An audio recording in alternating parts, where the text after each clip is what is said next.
International Anti-Corruption Pacific.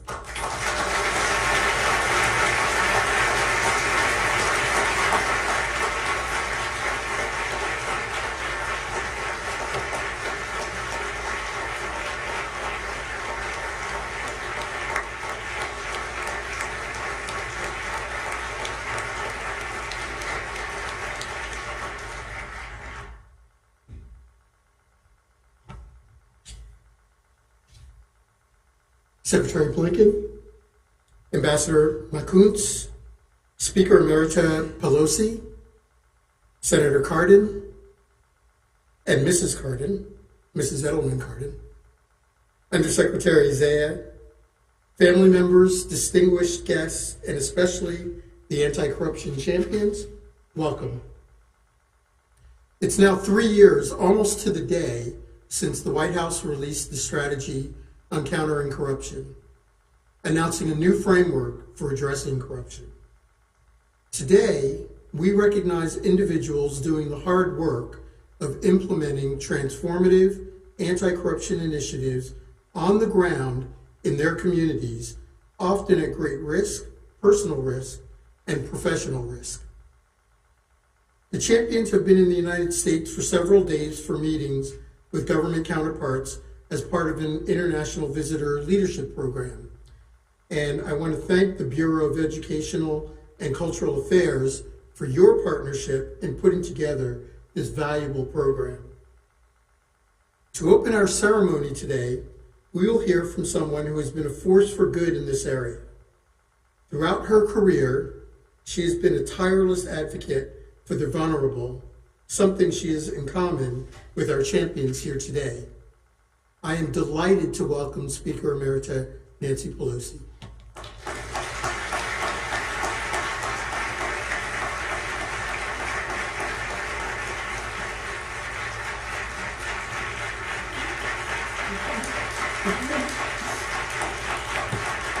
Good afternoon. Good afternoon. Each year, the United Nations proclaims December 9th International Anti-Corruption Day. And this year's theme is Uniting with Youth Against Corruption, Shaping Tomorrow's Integrity. In that spirit, may we all draw inspiration from the stories of our honorees, so courageous. It's not just to be brilliant, not just to be strategic in fighting corruption, but to have the courage to do it. And that's why I think we are so in awe of you here today. In doing so, we want to build a future worthy of the sacrifice that they are making and others are making as well. I have a couple words to say about this, but I do want to, my purpose was to introduce Secretary Blinken, and I do that with great joy, not before I talk about Ben Cardin. Ben Cardin has been a champion in the Congress honorees. He has been a champion as chair of the Foreign Relations Committee, it's called in the Senate. We have a different name in the House. We do that. But whatever it is, we have a different name. But Ben Cardin has been a champion in his whole career in Congress and even before Speaker of the House in Maryland about respecting the dignity and worth of every person. And as you know, the Magnitsky legislation was really initiated by Ben Cardin, and that is an anti-corruption piece of legislation, but that is only part of it. For his whole career, the Helsinki Commission, all of the human rights issues, and all that are related to it. So he's really quite the champion, and he's gotten many awards for it as well. Thank you for your leadership. Todd.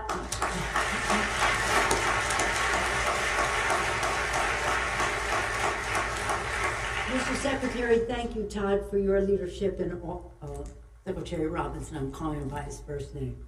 And now for my purpose. I'm so excited to have the opportunity to present to you because who needs to introduce Secretary Blinken? We all know full well his great contribution and leadership has been to our country and to global security. But I just want you to know that over the weekend, he hosted the Kennedy Center Honors. Now, not to talk our social schedule, but he made a presentation that was so remarkable about about truth, how art brings out the truth. Truth is what we're talking about when we fight corruption. We're talking about truth. The honorees who were receiving the award were so overwhelmed by his statement of the importance of art and unifying and again, finding common ground to find some place to join together, unifying aspects of it. I don't know if it's on Google or something, but it was one of the most remarkable. I couldn't decide whether it was Jeffersonian or Kennedy-esque or some combination thereof, but let's just say it was Blinken-esque. It was quite remarkable, quite remarkable. That's that. Now, our country, as Ben as chair, Mr. Chairman Cardin as chair of the Foreign Relations Committee, and I as speaker in the past, and now going to the Battle of the Bulge this weekend, 80th anniversary. When we leave our shores, it's about three things. It's about security. Security. It's about security. It's about economics, and it's about governance. And all of the things that these honorees have done is lead to those points. But Antony's, Secretary Blinken's role, he has taken the Biden-Harris administration's priorities of those, whether it was just even in the past week in Malta or Brussels, just every time you pick up the paper or however you get your news, Tony some other place, talking about global security, recognizing the role of economics in all of that, and governance, which brings us here today. I just, since I mentioned President Kennedy, I'll go back to him as I bring Tony up.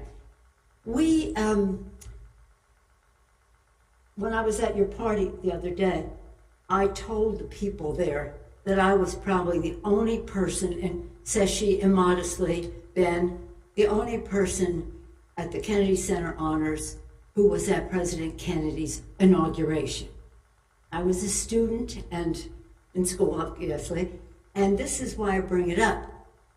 Not to tell you how old I am, but to tell you why I bring it up. In his speech, President Kennedy said this, and you may know this from the history books. It was my use, it's your history.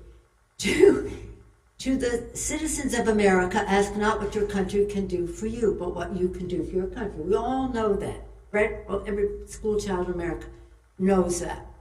The next sentence in his speech is about President Biden and Tony Blinken. The next sentence in his speech, he said, to countries of the world, ask not what America can do for you, but what we can do working together for the freedom of mankind. Working together, no condescension, no we'll take the lead or learn from us, no, working together, respecting the countries and what they bring and what we learn from each other. No one has mastered that better than Tony Blinken. He makes us proud every time we see him in action, which is quite frequently. And today it's such an honor for me to present him to you, Mr. Secretary Tony Blinken. I guess I should have said anything.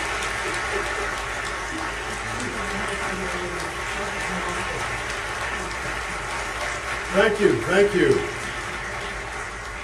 Good afternoon. Welcome to the State Department.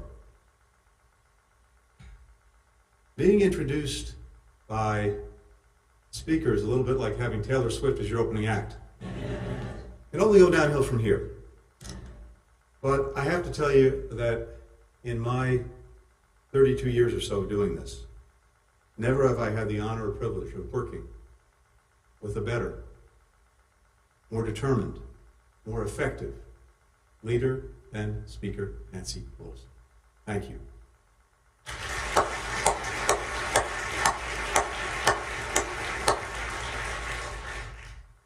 And to Chairman Cardin, Ben Cardin, as Speaker said, you've been an extraordinary champion in so many ways.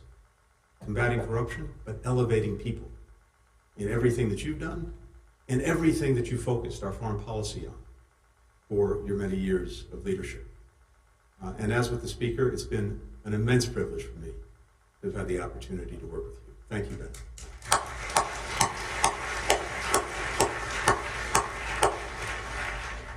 Before I get to the subject at hand, permit me to speak briefly about the situation in Syria. It's impossible not to be moved by the scenes of jubilation, the scenes of relief coming out of Syria. People dancing in the streets, families weeping as they embrace children, husbands, wives, who spent years locked away in the Assad regime's prison. After 14 years of conflict and decades of brutal repression under the Assad regime, Syrians finally feel hope for their future. The overwhelming majority of people in Syria have only known life under the iron fist, the Assads. Now, they will know something else. The end of this regime is a defeat for all who enabled its barbarity and its corruption, none more than Iran, Hezbollah, and Russia. So this moment presents a historic opportunity, but it also carries considerable risks. History shows how quickly moments of promise can descend into conflict and violence. ISIS will try to use this period to reestablish its capabilities, to create safe havens. As our precision strikes over the weekend demonstrate, we are determined not to let that happen, and will continue to protect our personnel against any threats from any quarters. Syrian people have endured so much suffering. We have work to do to ensure that they endure no more. It's imperative that all actors involved protect civilians, respect human rights, especially of vulnerable minorities, preserve the state's institutions and services to help meet the needs of the Syrian people, and to build toward inclusive governance. Statements by rebel leaders to these ends are very welcome, but of course the real measure of their commitment is not just what they say, but what they do. We're engaging closely with our partners in the region on the situation in northeastern Syria, underscoring to all parties the need to de-escalate and protect civilian populations. And with every party we engage, we'll continue to seek information about Austin Tice so that we can find him and bring him home to his family and loved ones.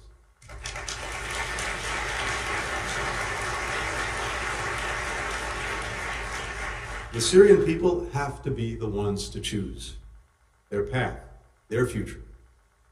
Senior officials from this department are fanning out through the region as we speak, working with counterparts on how the United States can help support the Syrian people as they decide their own path for the future, including now through providing humanitarian assistance directly to people, particularly those who've been displaced, and help them begin to recover. Over the coming days, I'll be in close consultations, as we've been throughout the weekend, with key allies and key partners in the region, as well as beyond. Now, the United States has clear and enduring interests in Syria. We have a strong interest in preventing the reemergence of ISIS, given the death and destruction that it's wrought for so long. We have a clear interest in ensuring that whatever weapons of mass destruction or components are left in Syria do not fall into the wrong hands. We have a clear interest in doing what we can to avoid the fragmentation of Syria, mass migrations from Syria, and, of course, the export of terrorism and extremism. The region and the world have a responsibility to support the Syrian people as they begin to rebuild their country and chart a new direction. The United States should be committed to supporting them as they do that. Now, turning to the reason that we're all here. Today, we honor 10 remarkable individuals who've made extraordinary contributions in the fight against corruption, a threat which poses profound and far-reaching challenges to all of our societies. We know that when officials abuse their positions of power for self-enrichment, for advancement, citizens lose faith in their government. And governments are denied the resources that should be dedicated to their citizens. diminishes the quality of essential public services, from healthcare to education. It undercuts economic opportunity for everyone. Corruption also exacerbates irregular migration, instability, conflict, conditions that terrorists, criminals, and adversaries all exploit. That's the reason why in 2021, this administration made strengthening global partnerships a core pillar of the first ever U.S. strategy on countering corruption. Together, we've expanded our technical support to reform-minded governments. We trained thousands of justice officials and investigative journalists all around the world. We developed international monitoring mechanisms to promote greater integrity and accountability in high-risk sectors. Earlier today, the department issued our first visa restrictions under a new authority, announced last year to deny safe haven for the facilitators of corruption. Now, for all of these efforts, the most important drivers of progress are the individuals on the front lines, whose hard-won insights inform our approach, whose daily work is delivering real results. This year's honorees include government officials who have converted political openings into meaningful institutional change. In Panama, Attorney General Javier Enrique Carballo Salazar took advantage of a statewide country's first ever anti-corruption task force. Albania's chief special prosecutor, Alcin Dumani, leads a new national agency mandated during the constitutional reforms of 2016 that prosecutes senior officials and organized crime leaders. Today, it is the most trusted public institution in Albania. Following Armenia's 2018 democratic transition, Deputy Prosecutor General Sapuri Galan co-drafted an asset forfeiture law that has allowed the government to recapture millions of dollars in public funds that were stolen by corrupt officials and oligarchs. This year, she was appointed Minister of Justice. Of course, pursuing accountability from within government often comes at great personal risk. In Lebanon, Judge Carl Youssef Irani presided over some of the country's most high-profile cases of state corruption. During the probe into the 2020 Beirut port explosion, Judge Irani rebuffed repeated attempts by government officials to protect politically connected suspects. In Colombia, Lieutenant Colonel Jorge Mora has led the National Police's anti-corruption force in investigating a range of abuses, from embezzled COVID-19 relief funds to money laundering operations. Death threats forced Lieutenant Colonel Mora to relocate, along with his wife and newborn child, to a secure facility. But still, he continues his work. Today's champions also represent civil society. Dr. Jim Spari Sentongo, professor and political cartoonist from Uganda, organizes social media campaigns that encourage Ugandans to post photos depicting mismanaged state resources. Through generating public pressure, his online movements have prompted constructive steps from government, including commitments to improve infrastructure and healthcare. In Kazakhstan, the NGO, led by Didar Nurkenovich Smagulov, solicits and examines corruption allegations submitted by ordinary citizens. Since 2020, the group has reviewed more than 8,700 tips and published reports that have aided in the prosecution of countless officials. Maranyan founded Gambia Participates, a nonprofit that trains young people to engage with elected officials. In recent years, his NGO consulted with lawmakers who drafted the country's first anti-corruption bill, reviewing the text together, clause by clause. This 2024 cohort also includes investigative journalists who've deepened public knowledge about corruption. In Nepal, Matrika Dal's reporting on the embezzlement of state land and selling refugee status to people who did not need it has led to the prosecution of former deputy prime ministers, among other senior officials. Finally, Azerbaijani journalist Sevdeng Basigizi has devoted more than a decade in exposing government abuses. She's also the one awardee who is not with us this afternoon. In November 2023, Sevdeng flew home from an overseas conference amid a crackdown on Azerbaijan's independent media. She returned knowing that she might be arrested on arrival. She was. Now, more than a year later, she remains in detention. Prior to her arrest, Seving wrote, and I quote, "I don't feel fear anymore. I know what they can do. It does not stop me. It's more important to be useful. The people need us." Each of our awardees has made hard choices in order to be useful to their fellow citizens and to citizens everywhere. We are all better for their efforts, for your efforts. To all of our champions, thank you. Thank you for your extraordinary work, for your courage. We are honored to be your partners in this fight. And with that, it's a great pleasure to present our 2024 Anti-Corruption Champions with their awards. Thank you.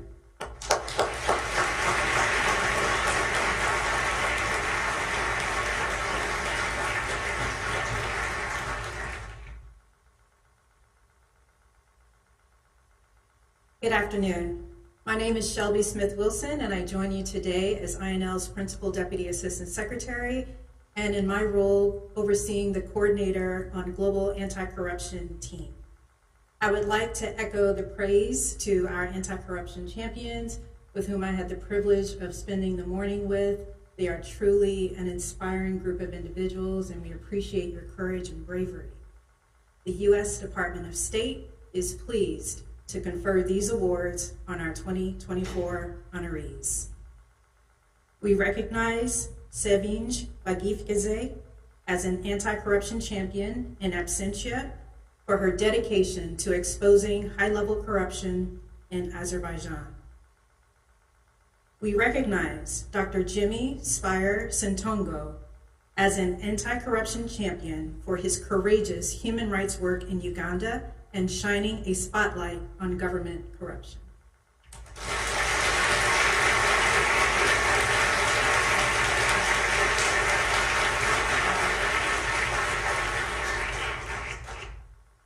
We recognize Mar Nang as an anti-corruption champion for his fearless leadership and championing of significant legislative reform combating corruption in the Gambia.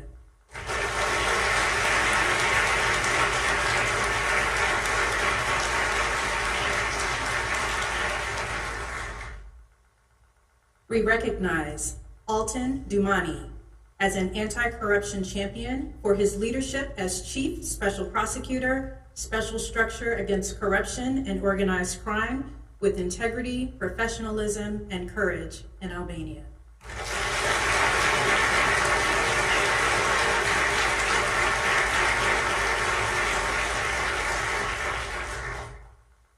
We recognize Dr. Serpuhi Galyan as an anti-corruption champion for her work to establish asset forfeiture as a crucial tool in the fight against corruption in Armenia.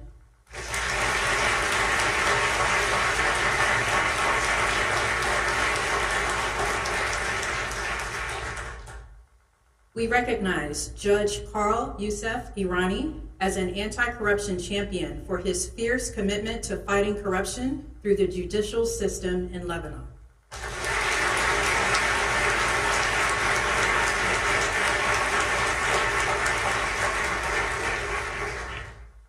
We recognize Didar Smagulov as an anti-corruption champion for his work to hold corrupt individuals accountable and introduce sustainable systemic reforms in Kazakhstan.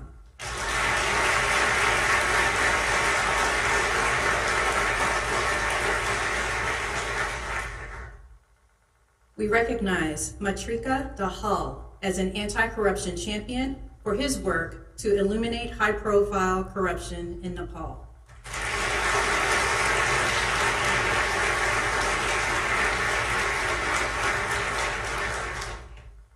We recognize Lieutenant Colonel Jorge Mora as an anti-corruption champion for his fearless devotion to investigating corruption at the highest levels in Colombia.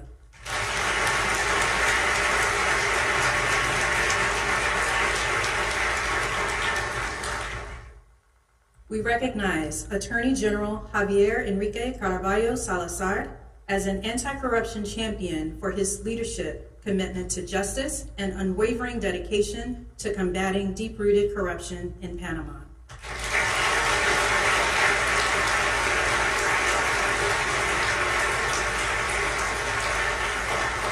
Please give a big round of applause for all of our awardees.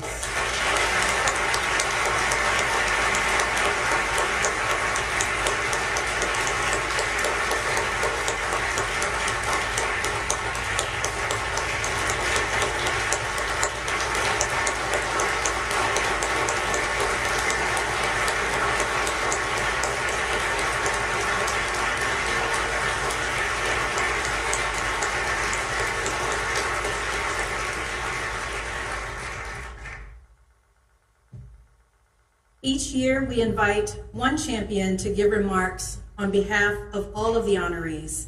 At this time, it is my pleasure to invite honoree Mar Nang from the Gambia to give remarks.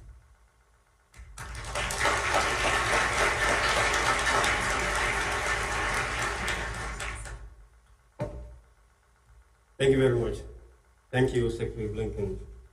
This is highly appreciated. It's a pleasure to stand here today on behalf of my colleague award recipients from around the world to deliver this speech on their behalf. Without doubt, one of the most difficult fights is the fight against corruption. And the ones who are in this fight face numerous reprisals from government security apparatus and business moguls who engage in illicit transactions with public officials. Anti-corruption activists are the first aid of anti-corruption in every society. And it's through our work that we deter and control the spread of this cancer before it eats up our government and society. This is why we fight, not for self, but for the downtrodden, the middle class, the rich, and the unborn. We fight because we cannot stand going to public hospitals and seeing patients lying on mattresses on the floor, while a group of people devour the monies that are meant to purchase a simple hospital bed. We fight because we cannot stand electricity going off in the middle of surgery, putting the lives of patients on the line. We stand up against corruption because it is difficult to see public officials riding in multi-million SUVs, while citizens in rural communities use donkey cart as their ambulance. We fight graft because we want a working system and a well-developed country where citizens live in absolute dignity. The only thing standing between us and this goal is corruption and leadership, nothing else. We fight because we cannot stand a population of over 2 million depending on one ferry vessel, the only vessel that is meant to carry the sick, the students, policemen and women, petty traders and businesses to one side of the bank to the other. Because of its ineffective administration, it has cost life, properties, and forced indigents to bankruptcy and poverty.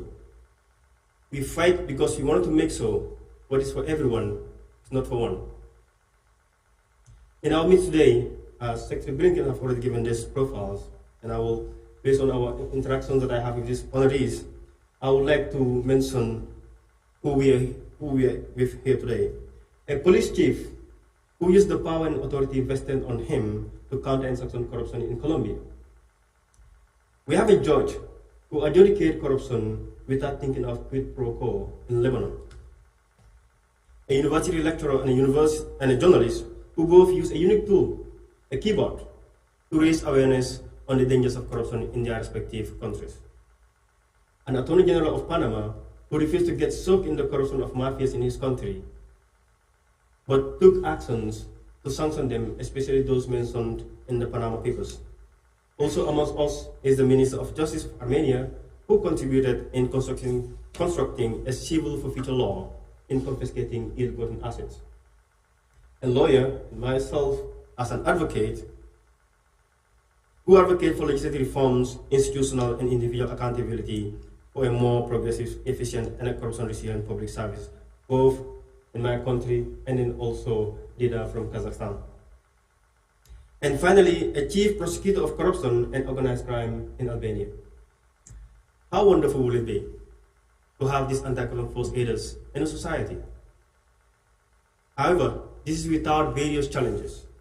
The work of anti-corruption and advocacy activists around the world are sometimes faced with numerous reprisals, including torture, targeted assassinations, arrest and detention, for just doing what is right for our communities and our country. I and a group of brave young men and women were earlier arrested for doing just that, standing up against corruption. Sometimes what we are fighting for, it does not affect us or our families in any way, at least temporarily. But people get hurt, people die, economies weakened, and governments captured, leading to kleptocracy and absolute totalitarianism. This is why we can't sit and do nothing. While we go through all of these ordeals, it takes a foreign government thousands of miles away to recognize our efforts. Thank you. Thus, we are extremely grateful to the US government, and this is not only an encouragement to continue our struggle for a society immune to corruption, but I hope it is also an encouragement for those who want to stand up against corruption but fear the consequences of their action. And just before we want to give up the fight against corruption, I want to remind you of Dr. King's statement which he made in this historic city of DC in 1959, and I quote, "Make a career of humanity. Commit yourself to the noble struggle for equal rights. You will make a greater person of yourself, a greater nation of your country, and a final world to live in," end quote. So rise up and fight, because you either rise up now or get buried alive in corruption. It's important to note that there are also anti-corruption champions in our rural communities, doing wonderful work but not known. You also have them in our government, judiciary, and the legislature. Therefore, I want to use this platform to encourage these silent anti-corruption champions back home who are doing whatever they can to establish systems that deters and sanction corruption despite the challenges they face. We're very honored for this prestigious award being presented to us by Honorable Secretary Blinken, graced by the Speaker, Nancy Pelosi, and Honorable Senators and House Representatives here in present. On behalf of my colleagues, I want to say thank you very much.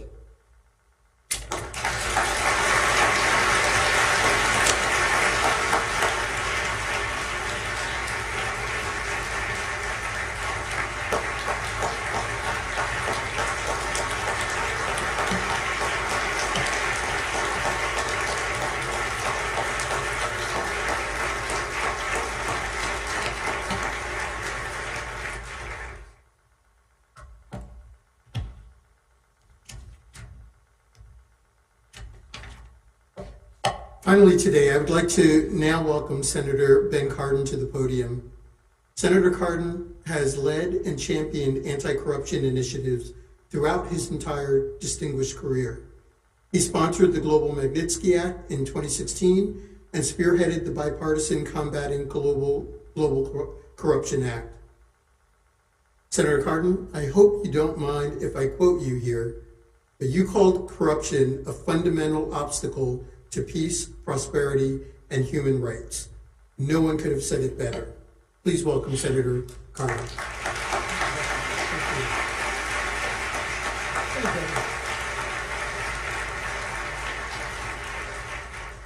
Assistant Secretary Robinson, thank you very much for those very kind remarks. And first, I just want to congratulate all the honorees. As Speaker Pelosi said, you really motivate us. You have such courage. Yes, we speak out on behalf of American values. We do that from the comfort of our democratic country and the protection of a democratic country. You have put your own lives at risk in order to help the people of your country. You are our heroes, and we want you to know that. And we thank you for what you have done, not only for your own country, but to inspire the global community that we all can do better. So congratulations to each of you. Now, Speaker Pelosi said some really nice things about me. I want you to know something. She's a little biased. What she didn't tell you is that, of course, she hails from Baltimore, Maryland, my state. And I have the honor of serving in the Congress of the United States in the congressional district that was represented by her father. So we have had a long relationship. We have served together now in the Congress for 38 years together. And I must tell you, there is no finer example of a person who's given her entire career to advance the values that make this country the great nation it is. She has been the voice of voiceless around the world, and she's traveled around the world to speak up for human rights. So Nancy, thank you for everything you have done and continue to do to strengthen our country and make this world a safer place to be. Now, to Secretary Blinken, I need to do this. There's usually a rough relationship between the first and second branch of government when it comes to how foreign policy is implemented and the relationship between the Congress and the State Department and the White House. Tony Blinken came from the Congress. When I first came to the United States Senate, he was the Chief of Staff for the Senate Foreign Relations Committee. So I was trained by Tony Blinken. And Tony Blinken told me to speak up for the Senate, but to work with the president. So I followed that advice. So I want to first compliment the Biden administration for the priority that it's placed on American values, the priority that it's placed on anti-corruption. It was President Biden who acknowledged that corruption is a core national security interest of the United States. We have an interest in fighting global corruption for the stability of the global community and for America's national security interests. So thank you for establishing these anti-corruption champions awards. It was an initiative of the Biden administration and Secretary Blinken. I must tell you, Secretary Blinken has devoted his entire life to advancing American values. He's done it with incredible distinction. I don't know how he can travel the way he does and always seem wide awake and alert. I don't know how you do it. I don't know whether it's the Colombian coffee that you're drinking. I don't know what it is, but something's keeping you up at night. But anyway, and there's hardly a day that goes by. I told you about Syria today. Yesterday it was the Republic of Korea. Every day it seems like there's an area that requires our attention. And Secretary Blinken has done that with incredible distinction. But there's one other part that is really, I think, goes unnoticed. I know Speaker Pelosi will agree with me on this. I've worked with many administrations and many secretaries of state. There is none like Tony Blinken for respecting the legislative branch of government and working constructively with the legislative branch of government in a very open, transparent manner. And for that, as a member of the United States Senate and as chairman of the Senate Foreign Relations Committee, I just want you to know how much we appreciate everything you did so that we could work together to strengthen our country's foreign policies. Congratulations.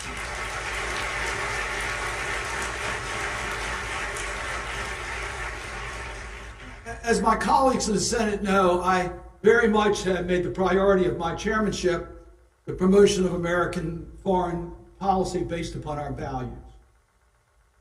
Secretary Blinken went around the world to promote democracy, respect for human rights, good governance, anti-corruption. These are values that we cherish, that are the strength of our nation. So it is fully fitting that we are honoring those that are fighting corruption. We do that by our words and our deeds. So yes, we want to have this ceremony to publicly acknowledge what you have done to advance anti-corruption and combating corruption in your countries and giving us a model for global action. But we also want to give you the tools. And I appreciate the fact that Secretary Blinken announced that there will be some visa sanctions that are going to be issued by the State Department. The Magnitsky statute that was referenced says that if you do certain things to your fellow citizens and your country does not hold you accountable, we will hold you accountable. These are personal sanctions, unlike sanctions that we apply against a country as a whole. These really hurt individuals that are violating others' rights. Stops them from visiting our country or using our banking system. It has worked. And I appreciate the fact that I get a lot of credit for the development and passage of first the Sergei Magnitsky Rule of Law Accountability Act and later the Global Magnitsky but it was the late John McCain who insisted that we include corruption as one of the reasons why the sanctions can be imposed. So this has been a bipartisan effort, and that tool has been very effective. And Secretary Blinken, thank you very much for breaking the bureaucracy of the State Department so we could get the combating global corruption done. I love the State Department. But there is a little bureaucracy here that sometimes is difficult to get through. And you don't like us telling you what you have to do in the embassies around the world. But it was important that our embassies reflect the anti-corruption efforts that are taking place in the country in which they're representing the United States. For you see, corruption is cancer. If you don't treat it in metabolize, it'll bring down your democratic institutions and it'll bring down your government. Autocratic governments live on corruption. That's why it's so important that as we see countries that are developing and want to be strong democracies, that we deal with the corruption within that country so that country can achieve its objectives. So I wanted to be here today to say thank you to the 10 honorees. Each of you have helped make your country and the world a safer place for all. Congratulations for a job well done. I'm honored to be here with you.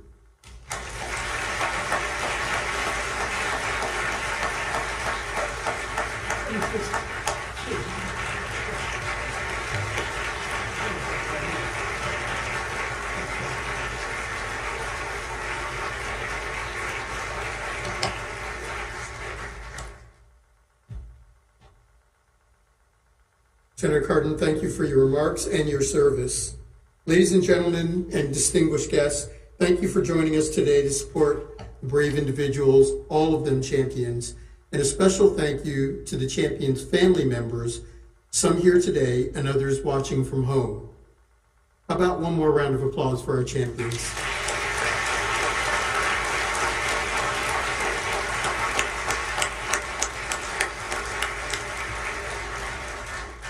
This concludes our ceremony, and if I could ask the audience to hold in their seats for just a few minutes until the secretary departs, I'd appreciate it. Thank you. I